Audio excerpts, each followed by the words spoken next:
যখন যেটা করতে ইচ্ছে হয় কিছু না ভেবেই করে বসেন স্বস্তিকা মুখার্জি। জীবনকে নিজের শর্ত সাপেক্ষ চালাতেই পছন্দ করেন নায়িকা। স্বস্তিকার গোটা জীবনটাই খোলা ডায়েরি। মেয়ে আর কেরিয়ারের সঙ্গে তার প্রিয় পোষ্য, এদের নিয়ে স্বস্তিকার ছোট সংসার। এই মুহূর্তে শহরে নেই স্বস্তিকা, কাজের জন্য তাকে মুম্বাইতেই থাকতে হচ্ছে। আর সেখানেই স্বস্তিকাকে তার প্রিয় ফুল সাদা লিলি পাঠালেন অভিনেত্রীর প্রিয় মানুষ। জীবনের একাধিক সম্পর্কে জড়ালেও এই মুহূর্তে সিঙ্গল লাইফ কাটাচ্ছেন স্বস্তিকা। মেয়ে অন্বেষাও তার পোষ্যদের নিয়ে সুখের জীবন অভিনেত্রীর। মা মেয়ের সম্পর্ক একেবারেই বন্ধুর মতো। কাজের জন্য মুম্বাইয়ের ভার্সোভাতে থাকছেন তিনি, আর সেখানেই মায়ের জন্য সাদা রঙের লিলি পাঠালেন মেয়ে অন্বেষা। মাদার্স ডে উপলক্ষে মায়ের জন্য মেয়ের এই ছোট্ট উপহার, যা পেয়ে বেশ আপ্লুত নায়িকা।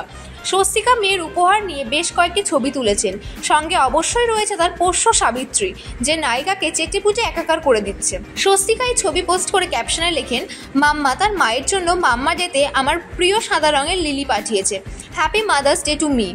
আর দেখ কে আমাকে চাটছে আর পোজ দিচ্ছে, সাবিত্রী ডার্লিং।